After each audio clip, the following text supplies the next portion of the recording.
Welcome back to Strange and Departed. I'm Jim Strange, and I'm joined by the brothers Travis and Dustin Ring. Every autumn, millions of Americans flock to haunted houses, happily willing to pay $20 or more to get petrified out of their wits.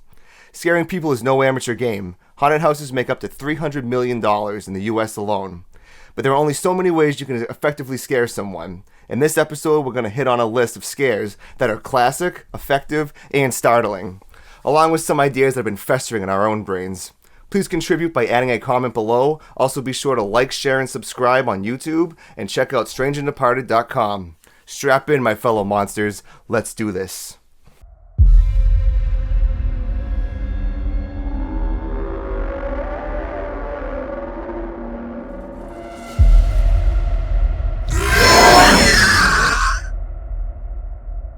How you guys doing out there? Awesome, man. I see you got your Ghost Ride shirt on. That's rad. I do. I want to thank Amy for sending that one quickly and promptly. It was awesome. Right. Super. They're such good people. Really Well, it wasn't just the shirt too. I got awesome. I got a magnet. It's on the fridge. My kids love it. And then I got the sticker on my desk. So there's a T-shirt sticker and a magnet. And I just thank you very much. We really appreciate it. You know, I'm a big fan of Ghost Ride since 10, 15 years ago. Forever, right? Right. They're such good people. Right. Yep. That's going to be the next part of Strange and Departed is doing some interviews with some of these awesome vendors out there. So got a couple here in Columbus that we're going to interview for sure. I'm so excited. Yeah, interviews, So excited. Tutorials. I think like that we're going to definitely utilize that time to bang out some tutorials and have, definitely do some interviews with it's going to be great, man. It's going to be great to get out of just everyone's sick of just being at home. You know, I want to get out, and I've never been in Nevada, so I'm excited for that. I want to hit up like Lake Tahoe and shit too, Absolutely. So yeah, today what do we got? We got scares, right? This is the bread and butter of everything haunted related, right? This is kind of what the whole point of what we do in the haunted attraction industry. So, we're going to go into that today. I'm excited about this topic. This is something that's probably going to come pretty natural to all three of us. We've been doing this for a very long time, but I don't know. What do you guys think? We'll start off with just kind of like the build-up, right? You're standing there in line. You're waiting for the haunted house, the attraction, whatever it may be. And even just like the anticipation, you hear people screaming in the background, you hear things like thumping, like, oh man, this is going to be good. I feel like that's kind of the initial impression people get that kind of gets that anxiety up right before they jump into the actual attraction and get the shit scared out of them. Yeah, well, that's a good point too, because when you say scares at a haunted house, like people I think immediately think of an actor just jumping out from behind behind a wall. But that's not the case at all. I mean, that's obviously effective in a haunted house, but there's so many different ways to scare people via, music, darkness. You were talking about the anticipation, the anxiety, the fear, just while you're in the queue line, So there's many different kinds of scares, which I'd like to hit on in this episode. And another thing that's really interesting too is I know that like we go to haunted houses all the time, different attractions all the time, and for us, most of the time, I know what they're doing behind the scenes, like, and we don't want to tailor our haunts to other haunters. We got to keep in mind there are kids and teenagers that actually possibly think that there are some pretty sinister things going on behind the curtain. I know that I did when I was a kid. Like it was at Boomtown, one of the casinos. I was standing there in line, and like I was there with my parents, and like I was hearing some crazy things going on inside, and I was actually thinking like, man, I don't know if I trust my parents anymore. Like this, there might be some shit going on, and they actually may like hurt me inside of here.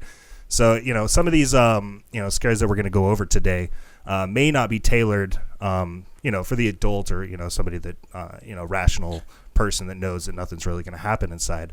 But some of the kids, they're petrified of these things. So and I love where you're going with that. So like I think we should start off with the build-up. Because the build-up is, like, as you're waiting in the queue line, which is so freaking boring, you could have, like, a DJ, like we've seen it all at every haunted house now, is like you have live entertainment. But that's not a true build-up to me. Like, you still need to have it eerie and awesome, right? Like, it's still got to feel like I'm going into a haunted house. And so, for me personally, like, I feel like you definitely need to have this, like, creepy music, like background, like in Chanting different or areas. something. Yeah, exactly. Yeah. I love that style. And Well, like like, not having DJ shit, because like we've all been to Universal Studios or any of the mega park places, which they do have like techno playing, right. which is awesome. It definitely pumps you up, but at the same time there's not that like build up. And so like some of these haunts that you go to that have this build up is the best thing ever. Sometimes I think a queue line is just, it gets to the point where it's just so long, you know what I mean? So you have call it the first 20, 50 feet in front of the haunt, and then a lot of I've been to haunted houses in like old warehouse buildings and stuff like that where the line goes all the way into the next room. So I would say if you're at the beginning of that and you're not even going to get to the immediate, you're getting into the haunted house the next couple of minutes, maybe over there have the beer and the music and the True, dancing like girls that. and flame breathers and all that stuff like that. Have Dude, that pyrotechnics, man. yeah, but just wish- have the entertainment more that way, and then as you get then you turn the corner and you see the facade and have like the Right, that, like yeah. really. Yes. Then so for the next 10, 15 minutes while you're waiting in that side of the queue line, then you're gonna be like this is eerie, man. Did you just hear that? Like just at the lighting and like, because 9 times out of 10 you're gonna have a facade. You're not gonna have someone walk right off the street. You need like that awe-inspiring facade. And Right. if it's like creepy, like really creepy lit, and maybe in that point of the queue line have like the actors going around with like like loud horns and weapons and whatnot, and but maybe like monsters. depend Make like I it said, enjoyable. right? Like You know what I mean? making But- it so like people are like, yes, this is exactly right, what I want because to if be you at. have a line that's over an hour long, no matter what, you can make it as scary as you want. Halfway through that, your brain's just gonna shift off and be like, this Yeah. isn't scary anymore. I'm sick of hearing chanting. I'm sick of that. I heard that scream off yonder like 50 times, Like, it will get annoying. So I'm saying, like, have, like, the section of, like, the entertainment side of the queue line, and then as you get closer to the facade, that's just my it really that's just comes my down opinion. to actors are the thing that really make the haunt. They're the whole show. Like, you can't really have a haunted attraction without actors. And some of the best actors, you put them in the queue line, that very first interaction with the people, because that's like the hardest part for some. They have to be witty. People are standing in line. They're getting impatient. Like, oh, this is stupid. Blah. If you have somebody that has is quick to respond to people with some kind of like sick joke or something like that, it really adds to it. People it's definitely Right, and there's increases different the ways- entertainment value. There's different ways to do it too. Like, I went to a haunt one time, and there was like the old, creepy house, Victorian manor facade. But there was a fence out front, and there was a mailbox, and the back was there was a backdrop, so you couldn't see what was beyond the fence, kind of thing. But an actor was able to open the mailbox and like talk to the people, like riddle me this, like just kind of like telling a joke and stuff like that. And what did they say? Like, riddle me this, riddle what can. Yeah. What only has I can't remember what it was. It's just like Edit that out. But I'm just saying, No, that's right. Well, But, even like Chucky, they did that with Chucky at Universal Studios. They had like some kind of comedian. He was just like yelling obscenities to people like nice tits, like Which was the best. Like I know it's like it was like prior, like they brought it back last year because I went to Hollywood's Halloween Horror Nights, and they had him out there again, and everybody crowds up, and they love a comedian, and especially when it's Chucky, way better. And so like, but that's like the build up part. Like, so like, I think like I love where you're going out with this, Jim, is that like you definitely have to have fun because it's gonna be fucking boring in the queue line. right. And then as you get closer, that's when like maybe what do you guys think, like 5-10 minutes, right? And then you Get a little bored, get yeah. them into that feeling of, because I agree, like if I fucking hear chanting for fucking 20 minutes of the same goddamn track, like that would be the worst thing ever. Like I would just be like, oh my god, I've heard this thing. Yeah, it's not scary Like, anymore. that's such a good point, Jim. I love that. One of my favorite things is I was in Miami, and they have a permanent haunted house there, right in the art district called Paranoia Miami. And so like I loved it because like I got there, like I had to call them, get all my information, all that stuff, get in there. One, they were like, I was by myself, and they were like, hey, you got to have multiple people with you. And I was like, I'm good, I do this. But he was like, all right, like we'll definitely let you in. And so I get in there, and I'm like, as I'm writing down the waiver, it's like, I need you to read out loud this number on this wall. And so I look up there, and it was like, I don't even know, like, say it was like 14,800. Yeah, 14,833 people. And I was like, 14,833. And he was like, that is how many people yelled out the safe word, and we keep track of that. And as I looked at that, a cane from the, like, it was a touching haunt, so a cane kind of came out and like hit me, and I was like, oh, it's so dope. So that's like part of the buildup too, is like, I was like, at that point, like, yeah, that's a lot of people. Who knows if that number was real? Probably not. But it's still like, that's the buildup of a scare, right? Like, because like most people, like our haunt included, and I'm sure Jim too, we actually put up signs that's like, nobody will ever touch you. Nobody, you're going to be perfectly safe. And then if you have like, you know, security guards, all this shit, like, I think that is also part of in your psyche, like what you think as, is this going to be a safe haunt or not? And so some haunts that don't do that, like it definitely makes me go like, damn, is this like scarier or not scary? Like, right. Where ours is very safe, and sometimes I'm like, just doesn't like play well with me. Yeah, but like we were saying earlier, you know, the kids and, you know, teenagers and stuff like that, they think it's going to be real. I don't know. But yeah, I mean, what other things could we do like preemptively? Storytellers, I was just gonna say the storyteller. I love the old storyteller. God, like, I love that I remember when I was stuff, a kid, the Monster Manor was it was in Massachusetts, but the guy comes out and he had the lamp and he's holding it up and he's all so cool. you know, stay together as a group. Classic stuff. Touch nothing and nothing will touch you and that kind of shit. But I remember being a kid just looking up, and he had like all the creepy makeup on, and it was kind of a gravedigger, you know what I mean? But like the storyteller alone could totally make, you know, it gets everybody in the mood, like ready to see what's going to be next, you know? And then I went to a haunt. Automated and stuff too. That's right. I went to a haunt, Demented FX. This was like a year or two ago, and Demented FX is in Holyoke, Massachusetts. Really good haunt, high quality, really professional. You guys would love it. But the guy had a pre-recording. I mean, it was during the time of like when zombies were all over every haunt, you know. So it was one of those haunts, but he had a pre-recording, and it was like an emergency thing. But he was so funny, you guys. It was like, you know, if you guys don't stay together as a group, the guy in the front gets a show, the guys in the back don't get to see, and that fucking sucks. It was definitely aimed at he was swearing and shit. It was definitely aimed for adults, and he definitely had like that thick New England accent. But I was dying laughing, man. It was so funny. He's like, you know, stay together as a fucking group. You know what I mean? I'm not going to say it twice. Like that right. Kind of thing, you know? But it was funny. It wasn't mean or cold-hearted.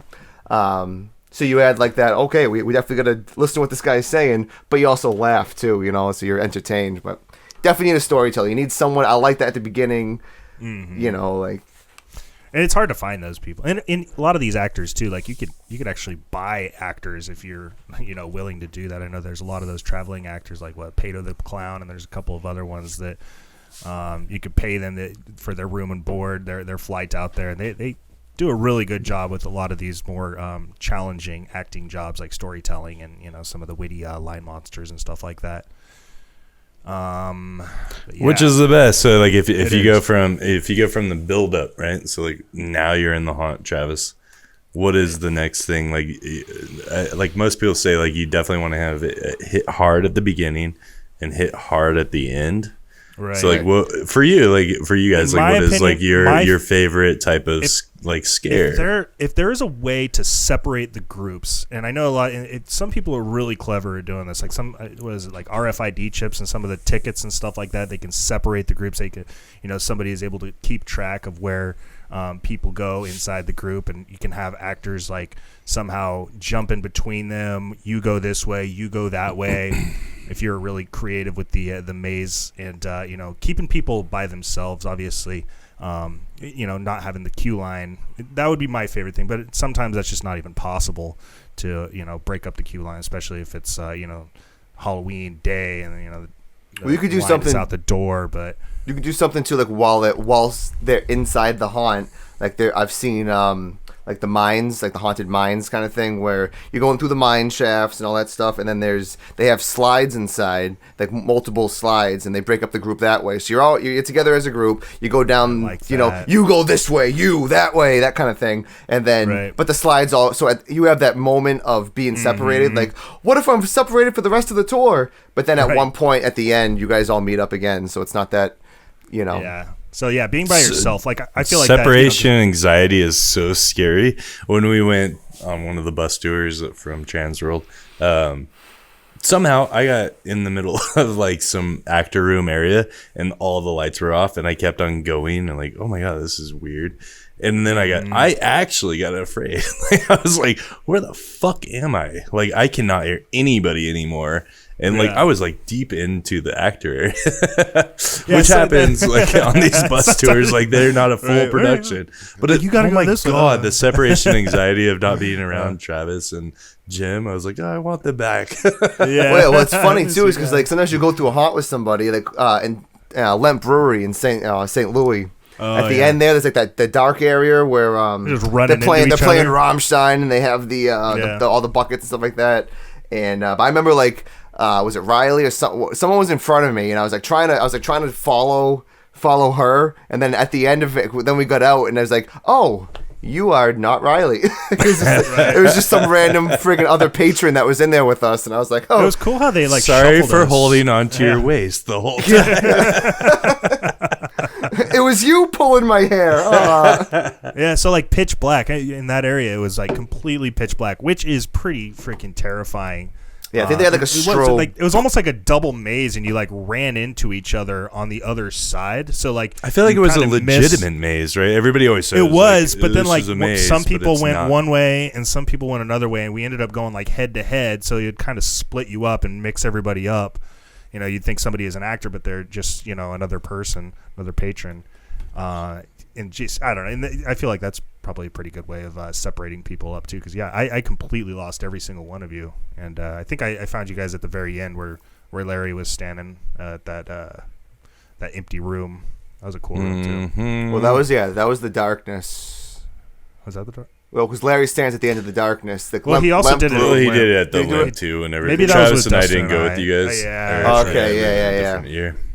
Yeah. So Jim, what is your favorite like all-time scare? Like, Oh, jeez, that list would be just enormous. I know, right? That's a hard one. I mean, I like a lot of the classic ones too. Like real quick, you know, I always bring up like the history of this and that, and I like a lot of the classic scares too. I really like scares by like mass. So if you have like a mass of like the classic, you know, hallway with a whole bunch of hands coming out, you know what I mean? You know, one of them's gonna come out and grab you, and you know it's coming. Or like a hallway of just like the same, you know, Grim Reaper or whatever the fuck, statues or monsters, something like that. And like that. Like what you were talking about, the anxiety and the anticipation, like you know something's gonna come out and grab you, and then when it finally does, it just scares the shit out of you. Like I do like that kind of stuff where, I mean, obviously, yeah, where it's like a whole bunch of bodies, and you're like, one of these fucking right. bodies. You know what I mean? It could be anything. I mean, you could have like a whole bunch of a whole bunch of body parts just hanging. You know what I mean? But you know something's real. Like one time we were in like a butcher shop scene, and like we've all seen butcher shop scenes 1,000 times. But there was an actor in the beams above us, and his arm was hanging down. I swear to God, it looked just like a prop hand hanging. And then when you were right under him, he moved or grabbed the top of your head. Not hard, you know, but it got me, man. I was like, fuck, you know, I knew something was in here. But so 9 times out of 10, when I'm going through a haunt, or when the average person's going through a haunt, I think they're expecting the scare to be coming from the sides or right at them, which is definitely effective. You know, you have a big, I mean, I love, like, you know, you have a big animatronic, you have a big distraction, whatever it is. It could be animatronic, it could be a beautifully articulated, disemboweled body. You know what I mean? A big giant blood. I've always wanted to do like a blood fountain, you guys. Like, you know, you see like the not the Villaggio. What am I trying to say? The big stone sculpture have a cool. big skeleton and skeleton angels holding it up, but it's blood. You know, just a big fountain where no matter what, you're gonna look at it and you're gonna like, holy shit! Someone really took the time to. How did they do that? You just throw off their, you know, like their focus, and then obviously so an actor can jump out. Now 9 times out of 10, if they're coming out from right there, You're almost expecting it. You know, it gets you no matter what, but you're almost expecting it. But I also like scares that like come from underneath. You know, like something like you have a fireplace and you have a guy coming out on like, you know, a painter, like a mechanics. What do they call like the mechanics? The stool. You know what I mean? That on. Is it a truck? The mechanics truck? Do you know that they go underneath the car on wheels? Oh yeah, I know what you're talking. Yeah, yeah. I don't know what they're Is it called. called? Yeah, like the slidey things, or you're checking underneath. Slidey things. You're underneath the car. You know what I'm talking- caster. you know what I'm talking the about, though, fucking like- casters. You could slide out from underneath a bed or out of a fireplace or something like that. Something that comes from underneath is always scary. Obviously, like the laser swamp. You know what I mean? People can't see their feet. You can come up from underneath them. So instead of having a scare always right in your peripheral vision, you got something come up from underneath. Or I love like drop down. Like, you know, we have Poison Props has the guy that fucking comes down from the ceiling. Multiple prop companies have that, but like or even just the people that do like the impossible moves. Like it's almost, you know, they're on bungees or something. Right. Those Well, are really we cool. would Like, talk- they're not going to be able to jump like 10 feet in front, but you know they jump from the corner. And it's like holy shit. Well, they got especially really if the bungee, like sometimes I've been to haunts where you see the bungee. It's like you can see someone in a harness and they got the bungee going this way, you know, and they're just like they're standing there waiting for you. Mm-hmm. Sometimes I've seen that like ahead of time, and I'm like, oh, I know what they're gonna do. Now I thought about it, and I'm like, if you were able to hide the bungees, like have a room full of vines and like Spanish moss and like maybe a jungle, you know, foresty type scene, we were able to hide the fact that, you know, because I've seen people just doing this, just standing right there. Yes, I agree. I'm waiting for him. I'm gonna get him, you know. And but if you can just have it so the vines, you know, the vines and covering, and get stuff hanging down, and they would. I just really jump like that through. because it's always like perfectly set up, right? Like every one of those like bungee ones. I've never seen it actually done right. Have you guys? But I like where you're coming out with, Jim, is like it. So if you did have vines everywhere, and the bungees are also like somewhat resemble the vines in that room, that's such a good idea. I love that. You know, not everything has to be like a jump scare. I like, you know, obviously crazy, creepy decor and stuff like that. I put it like creative taxidermy, like Oddities Warehouse. I don't know if you've been on there. There's some crazy shit where people are like, you know, they have like a wolf head, and then they'll put like goat horns on the wolf head. I don't know. Even It's like that creep factor, right? It's Like the that's creep so, factor, yeah, like that's definitely like somebody like, oh my god, most people hate spiders. So if you can have spiders in your haunt, like tarantulas, which is, or even just the static prop in the corner, you know, for speaking of Ghost Ride, you know, taxidermy, yeah, dude, like I know just even walking through their booth and it's completely lit, like I'll be like standing right there, like next to this, you know, static prop, and I actually think it's a real person standing there. I was like, and then, you know, I double take, and I'm like, holy shit, that's, you know, somebody else. That's a static prop. Like you could have that in the corner, and it's like, oh, I know they're gonna jump out at me. I know there's gonna be something, but then, you know, another actor could come at a different angle or something. I absolutely love those. Like, I do too, man. Like you think they're real, but they're really not. Ghost Ride, like, yeah, you're Ghost like, Ride booth. why is this dude just literally, fucking just standing there, man? Like, like 100% which is convinced the best. Like, he is a it's real like, person. It's that like trick though, like mine, like where you need to look at this guy, but then if you hit him here, like at the next level, like that's so good, and like that's where Ghost Ride succeeds on like some of their static props, is you can definitely engage with their static props, which is the best. Like I love that stuff. You know, they have a lot of they're real. I mean, they're realistic looking. You know what I mean? There's been plenty of times I've brushed up against a prop and been like, oh, sorry, I apologize, and I realized, sorry, oh shit, you know, it's, you're I'm not apologizing real. to foam. Yeah. Well, and like, not to like go 100% on Ghost Ride, because like, obviously they're awesome, we love them, but like they do something that a lot of people don't, and that's like they're highly detailed. So like they look great in just perfect lighting, where most people could easily like, you know, it doesn't have to look perfect because it's going to be in the dark. You're going to have a red light on it.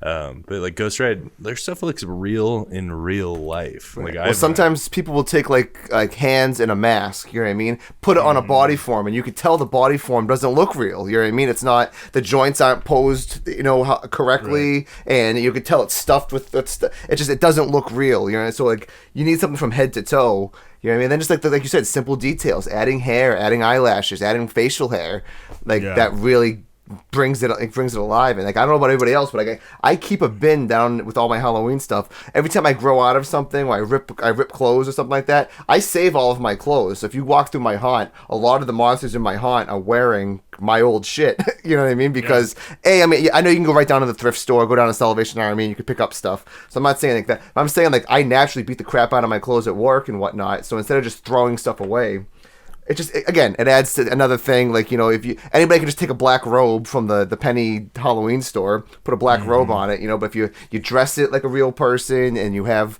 you know, like a wig, not so much a wig. I like how Ghost Ride, and just other prop companies in general, like if you actually take like Mod Podge or some kind of a adhesive and like just take your own clippings, you know, trim up your beard or your hair, keep the clippings, and you put it on, you know, like just like hair, clothing, make it look real, you know.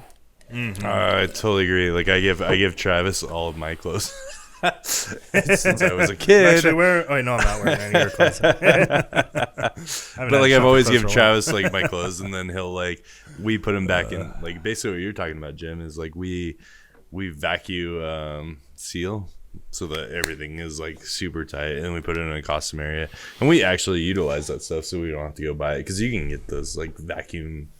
Are they vacuum seal? Like, you know, like what you do? I know what you're talking about. Much, yeah. Like what are they called? It's called. Yeah, it's like a vacuum. Like whatever. It's called like a food, like the food saver, like the Food vacuum saver, sealer. yeah. That was the infomercial. Dealers use for like, for like sealing marijuana. We do. Well, it's good for getting body parts, like getting body parts in your freezer too. You know, you really want to make a lot of room. You know, so you got to compact everything. Yum.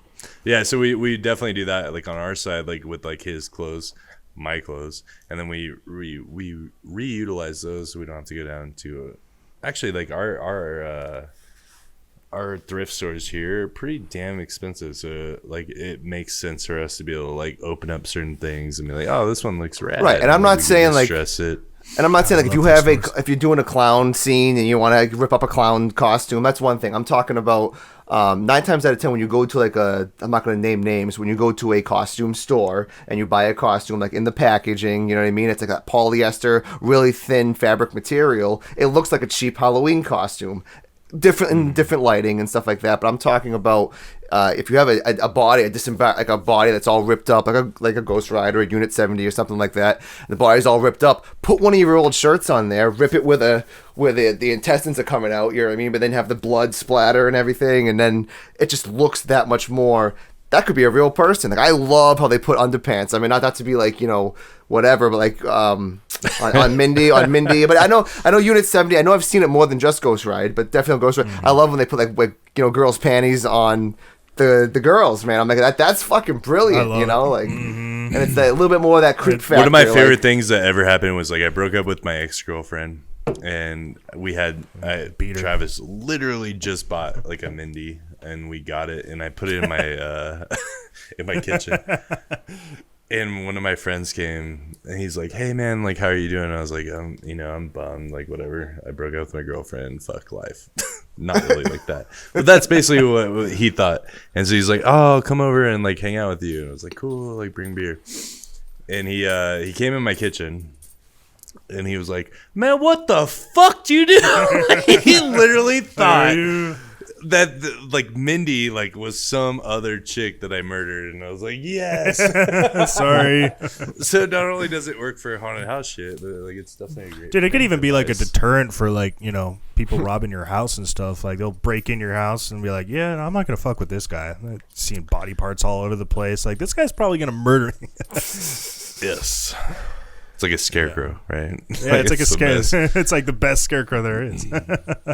So like some of my favorite stuff is like jump scares, which I feel like Travis, Jim, and I are very immune. Jim and I are very immune to most scares, because we know like there's a formulaic. Same thing with movies. Like there's a formula that goes along with movies where it's like, bring up the tension, and then you direct their attention to this, and then drop over here on the right. Definitely one of the things that like absolutely gets me every single time is jump scares with like a drop panel. And so like which is like like it definitely like I love it because like if somebody can like hide a drop panel in a set that I don't see a drop panel, so Travis, you and I like have a vent, right? So like most people are gonna be putting up like a picture frame, and which is still really good. It's, drop, and we do it. We definitely especially in a hall that has a bunch of pictures that look the same. Cool. Like, yeah. But like some people can look at like know, that distance, right? So like sometimes if I'm going through a haunted house and if I could see like just that little small area where I'm like, that could be a drop panel. Like I definitely know it. But like some things, drop panels are rad. Like whereas like one of our actually really good friends, Brad, who owns a haunt here in Reno, Nevada, he does a full. What is it? Is it like it's a 4x8? Yeah, it's a full-blown like wall that drops. Freaking wall drops. Dude, you feel it. That man. is like, awesome. You can feel the floor like shaking. Like, dude, that thing, if it drops, even if I know it's going to drop, it still scares the shit out of me. Just how loud it is. It's incredible. Such a good scare. I love jump scares so much. That's a scare right there, though. Like just the loud, anything being loud, a bang, an explosion. Like that's, I mean, like I said, like the loud horn.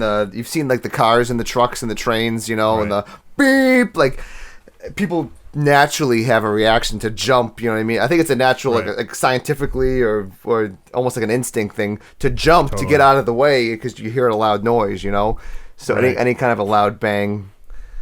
Yeah, and a lot of the thing is with a lot of these scares, like like everybody uses them because they're effective. They're so good.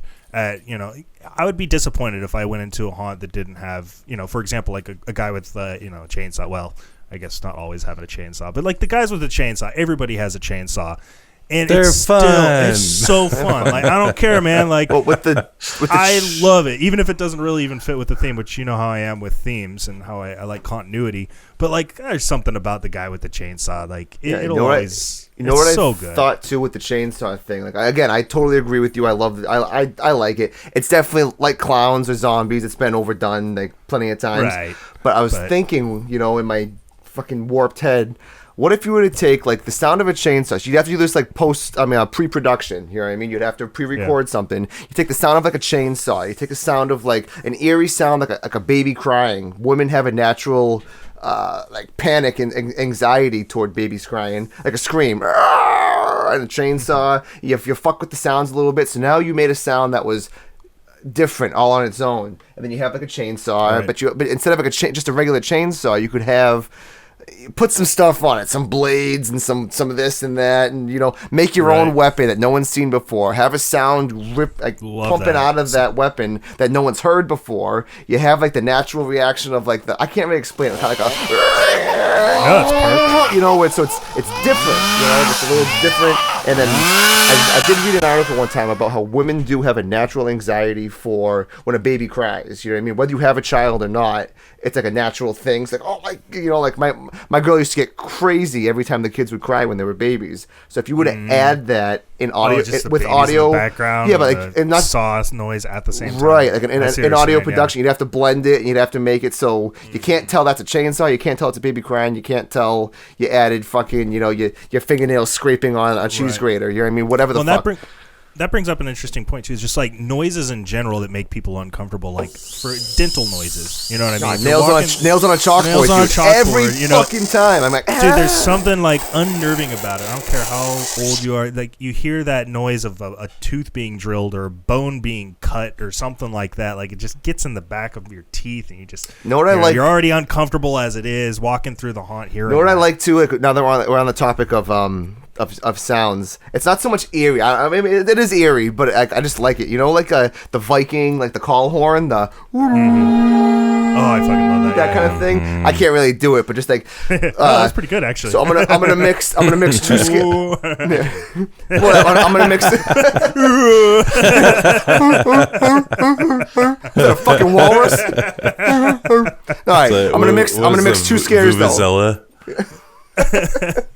But like you have, we're gonna mix like sound and like a giant scare. So you have like someone on stilts, coming out, and they have all their horns and the makeup, and you can't even tell it's a person under there because it's so like a fucked up creature you never saw before. And then like they're not talking. Remember like in Nightmare in Nashville, the guy with the horns comes out and he's like, Oh, I fucking love points. He at your didn't say a heart. word. He didn't It's say one word the whole night, and I loved Yeah. it. I love that he just every time he saw you, he just like tap you on the shoulder and go like that kind of shit. Wicked creepy. Now, like, you know, like before you go into the haunt or something like that, he has like the horn, and then he I stands menacing over the whole crowd and just goes. love that. See, it's creepy, man. You know, I That's got a good goosebumps sound. just doing that. I'm like, the call Well, 'cause horn, that's the like Vikings, the- the fire worm. Because it's Alright, also sorry. the part of that preemptive I scare, agree. right? Like if you do that and then you see him later, like that's preempting. You know, like, oh my god, now that guy's coming here. That's awesome. The I love tornado it. siren is a pretty good sound too. Yeah. But I don't know how legal that is. I think that we've Yeah. because like there might be like Wasn't it like Jimmy it's a Kimmel or real one of those people got busted for like doing something that was very similar to? It's such like, a good sound. Yeah, but though, there's frickin- different one. Like there's like the it's just called an emergency siren. I'm pretty Yeah, sure. and that's what- I'm that's sure what it people was, got it was a busted stock. It was a stock sound on GarageBand. You know what I mean? Like you Right. can find that. You can just go online and you know. Yeah. Or even, what Yeah, uh, is that? totally. But again, too, like we don't have like we might, but like up here in New England, we don't have like a tornado siren because we hardly get tornadoes. You know, we have the Amber Right. alerts, we have like the messages on our phone. But maybe if you live in the Midwest, if you have a haunt like in Kansas, they're like, Yeah, or even- don't use the siren because Right. we might really have a tornado, and everyone's gonna go ha ha Exactly. ha. You Well, know? here in Columbus, every Wednesday at noon it goes off, and I didn't know what it was for the longest time. Like, Is that in it's like fucking- proper Columbus? Like they actually like the whole city? Yeah, every Wednesday at noon. I thought they were just like glitching out like every once in a while because I'm not always here. You know, I didn't realize it was always at that time. But yeah, all of Columbus Wednesday at noon, the tornado siren goes off. It's fucking cool. It sounds really good, but yeah, I don't think it's legal for us to probably have it outside. I really don't know. Like it, you know, it's a false alarm. It's almost like what is it? A call of action. You know, like find shelter. You're all gonna die. Like Well, I think it's an older Reality. system too. I mean, I know they do still have that, like you know, but like a nuclear fallout or a tornado thing. I know some Right. some well, towns and there's cities and still that's have also that. a creepy thing. Yeah, the national what is that? The weather warning service thing that they Yeah, the we had a pre-recording. tornado. We had a tornado up here. It was like a level 1, whatever. It still fucked up my street 2 summers ago. And I woke up to my phone going, me, me, me, me, me. My phone was going off. And I'm like, I'm going back to sleep. Then I woke up and the whole fucking street was like, all the trees were down. And I'm like, oh, maybe I should have went downstairs. You know, Right. Good dad. Well, my kids were, no one was home. It was just me that day, you know. 'Cause my girl had taken the kids to her sister's just for a sleepover, and I woke up and like no one was home. And my grandfather was in Florida. Everyone was just away, so I had the whole house to myself. And yeah, woke up to a tornado, and I looked Shows up. you I'm how like, well, no, I know what I'm gonna do today. I have to fucking cut down trees all friggin' day, Yeah. you know. But could have been worse. Yeah, I wonder. Like, I'm sure you can't even have like a fire alarm like inside your haunted house because that, you know, like, Ooh, might yeah. be real. You know what I mean? Like, but it's such a good sound, you know. The freaking like, get out of here, alarm. Like, I don't know, like how. Well, this It's like- interesting because one of the first stop that we did with MHC last year, what would that be 2019? One of the haunts had their alarm go off multiple times for every bus tour. And at first, I thought the same thing as you, Travis. Like, is that actually part of the haunt? And then you like kind of sit there and you're like, is it? no, it's not. And they did such an incredible job, and I wish I could give them props. I don't remember the name of the haunt, but they did such an incredible job that like their actors immediately fucking stopped. They knew the plan on how to get everybody outside. The fire department showed up, and but it kept on going off like typical fog, which is why a lot of people love Froggy's Fog, is because like most of the time it doesn't make your fire alarms go off. And so I don't know what they were using, but like definitely Froggy's Fog. I got a fog. touching I got a them. fog story. So Let's hear it. well, yeah, it's quick. But back in like middle school and beginning of high school, so like freshman, sophomore year, I was a mobile DJ. So I had all the DJ equipment, and I would do like other like middle school dances and parties and whatnot. So I was doing a middle school dance like two towns away. And you know, just on the stage doing my thing. You know, I had the lights and the CD players, and it was, you know, an actual setup. But I had the fog machine, and at the end of not in the middle of the night, I put the fog machine off. But lo and behold, earlier that day or that week, they just had like the all the smoke alarms, everything like tip top, like clean, and they had it like cleaned and serviced or whatever. So here I am, this freshman year, I'm like a 15-year-old DJ, dum playing music, and I put my fog machine off, and it looks cool. The friggin' all the lights are cutting through it, and the lasers and all that jazz. And then, fucking, we had to evacuate the auditorium, and needless to say, I still got paid for the night, but I got paid a little bit less because the people that were putting on the dance had to pay the fire department for coming out. And it was pretty simple. I was like, it's just the fog machine. I gave him the bottle of fog that I was using, but it was like freshman year, like almost 20 years ago now. What is that? So it was probably like a cheap. It was probably like a cheap, Walmart fog fluid or something at the time. I didn't really. Froggies wasn't around. I wasn't using like the Cheval. How is it? I wasn't using a good, fog juice. But funny story. Here I am, just this DJ, and I had to clear this whole fucking, auditorium out of, live and learn. Didn't do that one again. So what are some other jump scares that really get you? Like, I know that like the freaking those little pneumatic tools like the ankle blasters and things like that. Those really get me. Yeah, definitely like the compressed air, like the air blasters on your ankles. Yeah. I like it. I know we talked about it in a previous episode. If they come from above or like a somewhere different, maybe not aimed at people's eyes or anything like that, but something from like straight above. I mean, even the ankles though, like, and there's different levels. I've seen it like just little come out, but I've seen some that goes like you could like knock a little kid over. Yeah. And some of them like they'll leave my ears ringing. So and then anything so loud. And then you could do that in the dark. Anything in the dark, I think, could be effective because you're taking one of their senses away. When you can't see something, you could just have that. You're talking about the ankles, man. We could talk about like just you take old hoses and you screw them to the sides, so just brush it up against your ankle. That could be scary. I always do a sensory scare, so like you have like the floss hanging from the ceiling or just something that obstructs. You can't see what it is, so it could just be anything. And just. That plays into like arachnophobia, just spiders hanging down and stuff. With the floss, and then you could have just something gooey, something. Speaking of phobias, one thing that doesn't get me, and like it's those claustrophobic tunnels. I don't know, like I guess it might get some people. Maybe it's because I'm not terribly claustrophobic.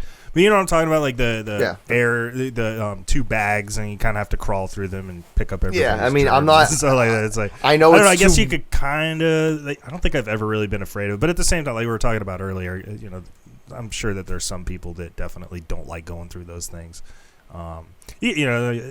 Maybe they think that there's something that's going to touch them from the other side, or I don't know. Yeah, well, some people are, like you said, are claustrophobic. I'm not really claustrophobic. Right. Maybe I am, like in. I could say if you really buried me alive or something like that, but when it's just two balloons, I don't really find it that scary. I think it's City Museum did a really good job when we were crawling. Was that with you guys? We were crawling through that bottom area. Yes, like it kept going through that underground maze and just got smaller. The labyrinth area. You couldn't turn around physically. Like you could still keep going too. And we're just like, no, fuck this. Like you had to back up and like tell 5 people behind you to back up. Like. That was actually really scary.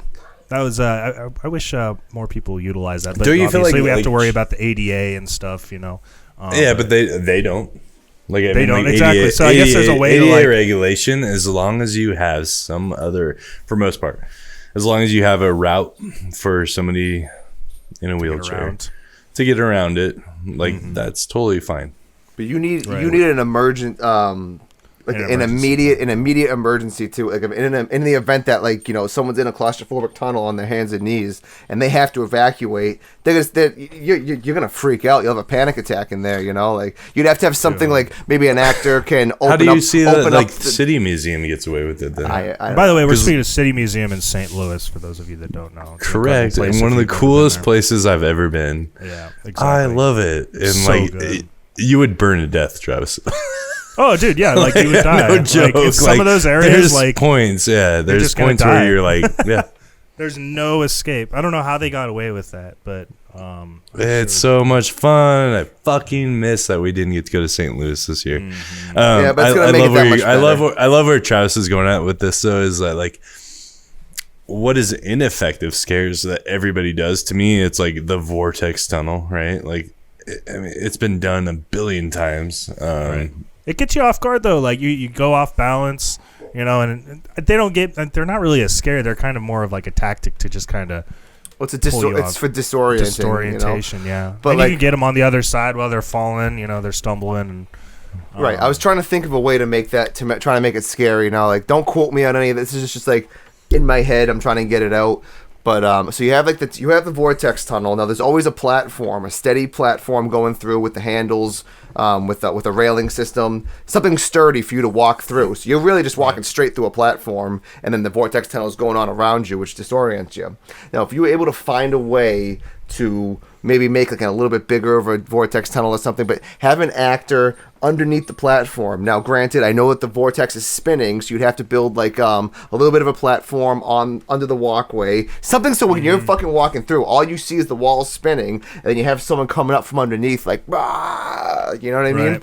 But you'd have to build a platform underneath that walkway, big enough even for like a smaller actor to lie down. And even if they don't touch you, because you don't go flying or anything like that, just come out from the side, like, you know. Ah!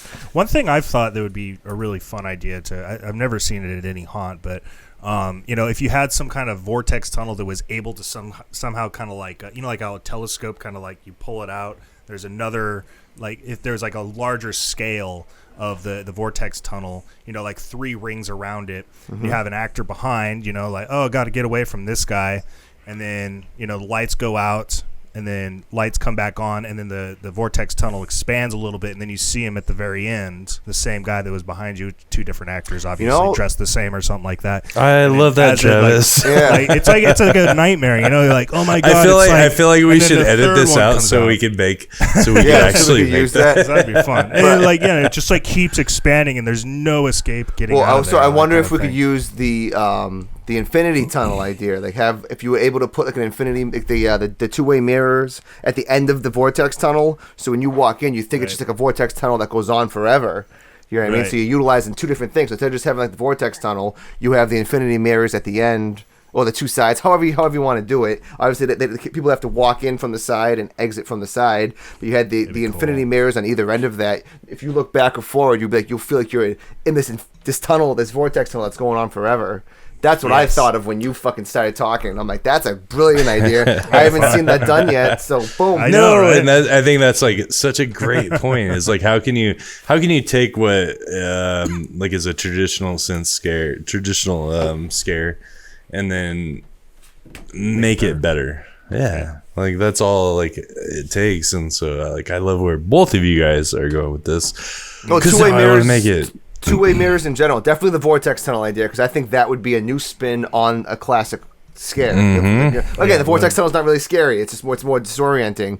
But still, like, then you make it a scare, because people will be like, you know, I don't feel good in here. Well, what if we never get out? Look how long it is. You know, something on that. Yeah, you level it up. Like, that's so fucking genius. I've never thought of that either. Jesus. But it's also, while we're on the topic of 2-way mirrors, you know, I love the 2-way mirror thing, just like the drop panel pictures and doors. Like, I love the 2-way mirror, man. I used it this year in my haunt. I just used the film, you know, the film on plexiglass.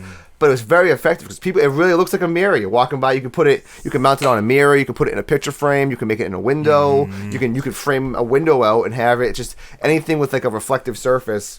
People think when you think something's a mirror, it's kind of like the Scary Mary. Do you ever see the Scary Mary prop? Yeah. Scary Mary stuff. Yeah, but who's that's not Boneyard FX, is it? I think I remember something. Yeah. But anyway, the Scary Mary. So you think it's a mirror? We'll put it in the show notes. Okay, yeah, we'll put it in the show notes. We'll figure it out and put it in the show notes. strangeanddeparted.com. But like the Scary Mary mirror, so that's more of a projection. But you can also have, like I did mine, it's the 2-way mirror. So with the 2-way mirror, people walk by and think it's just a regular mirror. If you have a light on behind the glass, that's where I had my actor. So when someone was walking by, they had a trigger, and they from behind, and the strobe light would come on and everything. But I got a ton of people because they thought they were just walking by like a mirror, and it was brilliant. And then it turns on, there's like a ghost-looking thing behind it, kind of thing. Is that what you're getting at? Right. Yeah. I had an actor behind it, but like I said, like when you're walking through, it looks like a mirror, and then but when you put a light on a light source behind the two-way mirror, then you can see what's going on back there. And I just had the monster, That's so cool. And I actually he had a headset on tied to an amp. So when instead of just because now he has to go through he's on the other side of a wall. So instead of going as loud as he can, he was able to just do a loud a not so loud, and it would come out really loud because I had an amp behind it. Cool. I love it. They have those speakers, and we have not bought them, but every year I'm we need to buy them. But it's basically spatial 3D speakers that can hit certain people to be whisper in their ear, and I was that's such a cool way to create a scare, right? So try to see we bought the biggest subwoofer in the world. I love that thing. You can hear it 3 miles away, dude. There's people around the neighborhood that were oh my god, is that an earthquake? But I think if you can get that weird ghost style sounds where it sounds like it's whispering in your ear, that is so directional sound. There's so many cool technologies that you really don't see at haunted houses at all. I'm sure maybe there are some haunted houses that do it, but I have not seen that. And I love stuff like that so much. Same thing with back to touching scares. Jim, you talked about that last time. Most haunted houses you can't touch, right? And so Jim, you talked about the shocking type thing, where you do get shocked. That is another scare that you can. Got to be careful with people with pacemakers, though, obviously. But you know what? Every haunted house has a strobe light, so anyone that's prone to seizures could have a friggin' seizure, as long as you put a disclaimer at the beginning of the haunt saying, if you have a pacemaker, blah blah blah, that kind of thing. And then the one I was talking about was a blackout haunt, where the whole it's just a framed haunt, but the lights are completely dark in there. So then you don't have to really do anything other than you put there was some fur on the wall. There was some there was the floorboards that moved and did whoa that kind of thing. And there's some real actors in there and whatnot, and the shocker. But if you put a disclaimer right outside that haunt saying, if you have a pacemaker, kind of like a wheelchair, to go around, don't go into this one because you run. I like the where risk. you're getting at with the floors, because that's another thing that's disorienting. At least it's not necessarily scary, except for the ones with the airbags underneath. There'll be an airbag, you're standing on it, it drops 3 inches. The drop grab floors, onto something. The drop floors. It's missing a step. Fright Props has a rad one. I have it playing right now. Fright Props. That thing is so cool, but I think my grandma or my grandpa would probably not shit their be pants, okay man. Yeah. Oh yeah. It's missing. It's going down to the basement and you miss a step. You're oh Jesus Christ, exactly. Grab on something. Yeah, exactly. Yeah. But you have to make it safe, where it's just I even read an article about people putting you secure the floor, but instead of the you put golf balls underneath the whole floor. You know what I mean? Right. So you have one or two golf balls missing from where they're standing. So it's the floor will move a little bit, but it's not going to be boom, because you can't make it so people will. And obviously you have a railing system set up and stuff. Someone to grab onto. You're not going to put them in a hallway full of metal sharp spikes and be hold your balance, bitch. So. Yeah, I love those. What's another good scare? I really like illusion tables. I know Gorgalore has them. I mean, I used to do them back. I did a spook walk for a high school. Is a Rutland spook walk back in when I was in high school. So it was freshman, sophomore, or was it sophomore, junior, senior year? I did it for 3 years, and it was outside, 10 scenes a night. It was 10 scenes, 10 groups of people per night. It was a lot of fun. But I did the illusion table. So you have the table with a hole in it, and you have the actor, you have the fake, you have the torso with all the great stuff, guts and all that jazz, and then you have the actor's head and hands. You know what I mean? Something that's it's scary. I mean, it's scary, but it's also that's also another good one for just a distraction, a big giant animatronic. Animatronics can be scary, especially for the young or faint at heart. The larger than life stuff. So I asked my girlfriend's kids. I was like, what is the scariest thing to you? And he's like, if somebody could climb up a wall and like stuff that like can't normally happen, like that's what scares him. He's 7, but like that's definitely like something like if you can actually make stuff that like where he goes like, how did they make that work? Like, Right. and you don't want him to think that, but you just want him to think like that guy is like magicians, right? Like, I mean, sometimes we all think like, how did that magician do it? But like, you don't ever want somebody to like step outside the fourth wall and be like, oh, that's interesting. Well, and if you're lucky enough to like get like a contortionist, like that one guy on was it America's Got Talent, which it was Troy James. I don't know if you guys have ever seen that guy. That guy is incredible. He does like these backward like spider kind of movements, like jumping up and down like chairs and stuff like that. Just super creepy. Yeah, just things that just don't like. It looks human. It seems like it would be like sort of inviting, but then there's something off about it. Like it crawls up. Well, like a contortionist, like you said. Also, I've seen people that they use their if they're missing a limb or something like that. Like I went to a haunt. I know they use it. I know The Walking Dead does it. I know they'd use it in cinema as well. But I went to a haunt one time, and the guy actually had no arm. He had a nub right here, and they did all the crazy, gore and stuff coming off. And I knew him from when I was working at the Halloween outlet. So I was just talking to him afterwards, and just you say anything but like nub or limb or anything like that. But I was just talking to him not to bring it up, but I did realize like yep, that's not a joke. He's really missing an arm. It's actually an amputee, right? So but if you don't know, but again, we're talking about kids. Or just the younger adults too. Like we have 15, 16-year-olds go through the haunt. They don't know exactly what we know. You have the big giant Scare Factory in Unit 70. That's also has like the how did they do that aspect to it, because they might think of like a prop like a spirit Halloween a spirit Halloween prop or something small. And then they see this big giant, like there's what is it, Scare Factory? You have like the Necromancer, where it's like this giant prop with like props coming off of it and guys moving, and like he's got like a coffin and all these animatronics on his back. I'm like, if you don't know the process of sculpting and casting and mechanics and animatronics and programming, then you're gonna look at that and be like, how the fuck did they do that? Yeah, I also like the idea of like hiding scares in objects that wouldn't naturally be scary. Like I know we've all seen it before. Like you have a sofa, have the coat rack, have whatever. I mean, 'cause you see a door, you expect something to slam out of that door. Again, like we've been to so many haunted houses now. When I see a picture or a mirror, I almost expect it to be a drop frame. But if you like, I love the idea of. I don't know, like a bookshelf, just like opening up. I like the chair idea. Like I know we've talked about it before, like a guy watching like a snuff film or some kind of a video. You know what I mean? It doesn't have to be a snuff, but you know what I mean. He's watching like an old horror movie, something vintagey. Something that people like. You see the guy, you see like the back of his head. You can't tell if the guy's a prop or not. It could be a prop. And then in the actual chair, the actual recliner or whatever that he's sitting in, you have the back just opening and an actor come out and go, so. Which is so good. Like I feel like it's always gonna be like it's typical scares, right? Like you distract, you hit, distract, you hit.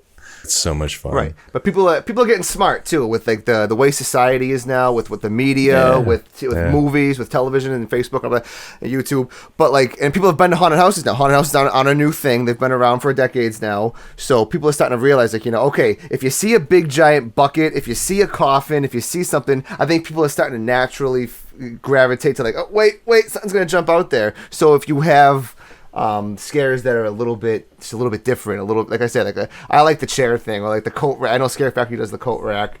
My Ryan's got one, and it's so effective. It's just because you can just have that. You doesn't have to be for Halloween party. You could just have that in the foyer of your house, and then every time someone walks in your house, just like hey, welcome, God damn it, I'm only here for Thanksgiving. We have an abundance of right. I don't even know how many air blasters we have, Travis, but like it is probably way too many. But fucking A, like every time I hear it go, psst, like people are like, Oh yeah. Like, it's so effective and so pathetic, but like, damn it, that's why we keep on installing more and more, because like, I'm like, I know they work. But even like the It's actor, scary, though. even like the actor-matronics too. You know, we're talking about the walls and everything. Ghoulie Manor was a haunt in Taunton, Massachusetts, and he was actually on the American Scream or American Scare. It was on Netflix, and he was Victor. We'll do an episode on that because he's a really cool guy. But Ghoulie Manor was a home haunter who made it to do a haunt. And anyway, I was going through the haunt, and he had a wall, and you could tell he said it was just a guy pushing the wall into you, not fast. The only thing on that wall, it was like a bedroom scene. The only thing on that wall was he was able to secure a mattress, so even if someone was to walk into it, just the corner of the mattress would hit their legs, so That's it was gonna not cool. get hurt. But That's yeah, cool. I think it was on wheels, and it was either one or two actors behind it, and it just pushed it in slowly. You know what I mean? So you didn't just push it in, just went. Just really, so when you're walking through like the room, you're like, is it just me? You're like, no, yep, no, the walls, the room's getting smaller. You know, it was cool, but there was no sounds or anything like that. It was just fucking. It was just actors pushing it. All right, you guys. Well, I think we hit on all the scares that we wanted to talk about. Obviously, we could talk about this for hours and days on end. The list goes on and on. Really like to hear from you guys. If you guys have any scares that we left out, because I know that we did. So if down below in the comment section, if you want to give us some scares, shoot us an email, hit us up on the website. We're definitely interested in other ones. We're all a community, you know what I mean? So we can all just share ideas. We spilled our guts a little bit on this one. For sure. So, yeah, and if you guys have any other suggestions of any future episodes, definitely let us know in the comments below. We read every single one of them. We love you guys. And, so see you in a couple weeks.